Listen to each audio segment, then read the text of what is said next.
Hello everyone, मैं मिथुन सिंह स्वागत करता हूं आप सभी का। आशा करता हूं आप सभी बहुत अच्छे होंगे। बात करेंगे बिनो भावे बीएड सेमेस्टर थर्ड के प्रीवियस ईयर क्वेश्चन पेपर की। पेपर आपका होगा पेडागोजी ऑफ हिस्ट्री का। ये एग्जाम 1 अप्रैल को आपका कंडक्ट कराया गया था, यानी कि पेपर 1 ये आपका है। उसी का आंसर की आपके साथ में रखूंगा। तो चलिए सीधे वीडियो में हम लोग चलते हैं वापस और देखते हैं किस तरह का पेपर यहाँ से आपसे पूछ लिया गया था।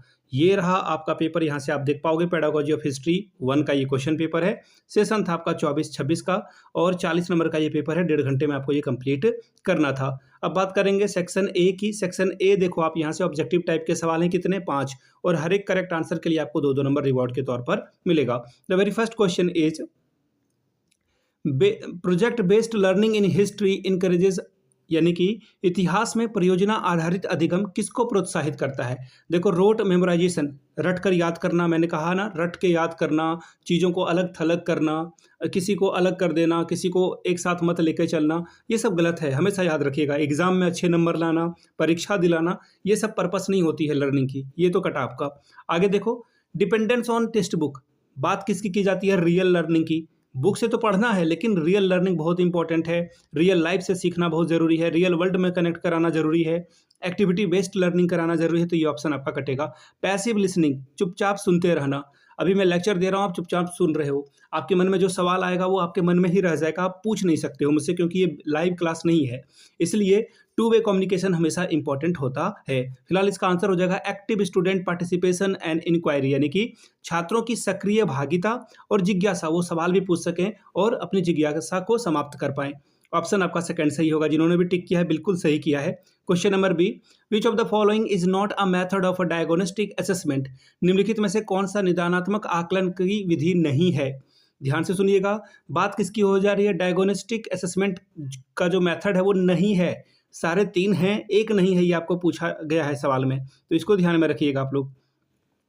तो आप यहाँ से देख लें, और जो इसका आंसर हो जाएगा कॉन्सेप्ट मैपिंग, बिल्कुल ये जो है, आप डायग्नोस्टिक असेसमेंट करोगे तो कॉन्सेप्ट मैपिंग आप करोगे, रेमेडियल टीचिंग भी आप करोगे। और इसका जो है, एक सेकेंड, नहीं, रेमेडियल टीचिंग नहीं होना चाहिए, प्रोजेक्ट वर्क आप करोगे। और यह जो है एरर एनालिसिस है। देखिए, अब रेमेडियल टीचिंग जो है आप कब करते हो, जब आप डायग्नोस्टिक असेसमेंट कर लेते हो, उसके बाद का ये प्रोसेस है, याद रखिएगा। जब डायग्नोस्टिक असेसमेंट होता है तब पता चलता है कि बच्चे को जो है रेमेडियल टीचिंग की भी ज़रूरत है। तो ये इसका पार्ट नहीं है, बल्कि इसके बाद का जो है अगला स्टेप है। तो आंसर आपका ऑप्शन नंबर 2 होगा। यहाँ पे नोट बोला गया था, इसलिए आपको ये लगाना था। अगला सवाल, विच of the following is the main M of teaching history in schools, विद्यालय में इतिहास पढ़ाने का मुख्य उद्देश्य क्या है। तिथियों को कंठस्थीकरण करना, मेमोराइजेशन करना नहीं भाई, मेमोराइजेशन नहीं करना है, रटना नहीं है। अगला है देशभक्ति को बढ़ावा देना, काइंड ऑफ ठीक ठाक है, लेकिन ये बहुत अच्छा आंसर नहीं माना जाएगा। अगला देखिए क्या बोला गया है, प्रतियोगिता परीक्षा की भाग तैयारी करना। मैंने कहा ना कि जहाँ भी दिखे रटने वाली बात, तैयारी करने वाली बात, अच्छे अंक लाने वाली बात, अलग थलग करने की बात, उसको करिए अलग। देशभक्ति को बढ़ावा देना ठीक ठाक है। फिर है understanding social development over time, समय के साथ सामाजिक विकास को समझना सबसे बेहतर आंसर है। ऑप्शन थर्ड के साथ आपको जाना चाहिए था। अगला सवाल देखिए क्या है, which instructional approach is most suitable for the teaching historical event chronologically, यानी कि ऐतिहासिक घटनाओं का कालानुक्रम रूप से पढ़ाने के लिए कौन सा शिक्षण दृष्टिकोण सबसे उपयोगी है। ध्यान से समझिएगा, कालानुक्रमिक यानी कि समय के हिसाब से जो है घटनाओं को इवेंटफुली आपको बताना है, तो सबसे अच्छा तरीका क्या होगा। पहला है थीमेटिक अप्रोच, यानी कि विषय वस्तु आधारित दृष्टिकोण, पहला ठीक है। अगला देखिए कोरिलेशन मेथड, यानी कि सहसंबंध विधि। नहीं, सहसंबंध विधि आप कब करते हो, जब आप किसी सब्जेक्ट को किसी और सब्जेक्ट के साथ जो है रिलेट करने की कोशिश करते हो, जैसे हिस्ट्री को सोशल साइंस के साथ, ये यहाँ पे है। स्टोरी टेलिंग मेथड हिंदी या फिर आप जो लैंग्वेज पढ़ाते हो, लिटरेचर पढ़ाते हो, उसमें सबसे बेहतर होगा। क्रोनोलॉजिकल जो मेथड है ये सबसे बेहतर है। ऑप्शन नंबर थर्ड इनका हो जाएगा।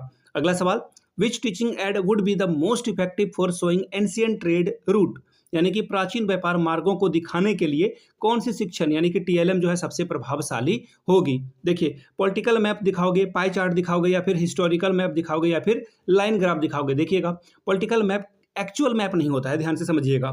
जैसे भारत में आपको जो है पीओके का हिस्सा भी भारत का दिखेगा, अक्साई चीन का भी हिस्सा भारत में दिखेगा, लेकिन जो रियलिटी है, पाकिस्तान ने वहाँ पे गलत तरीके से जो है पीओके में अपना कब्जा जमा कर रखा है।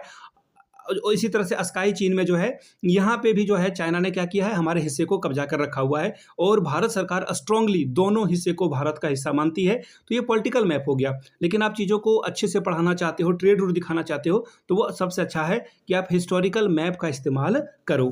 तो ये था सेक्शन ए का क्वेश्चन पेपर जो कि एमसीक्यू वाला था, वो आपको मैंने समझा दिया। आगे और भी जो है क्लासेस आते रहेगी और पूरी वीडियो जिन लोगों ने देख लिया नीचे हैशटैग जय हिंद जरूर लिखिएगा। मिलते हैं अगले वीडियो में। वीडियो को यहाँ तक देखने के लिए आप सभी का बहुत बहुत शुक्रिया।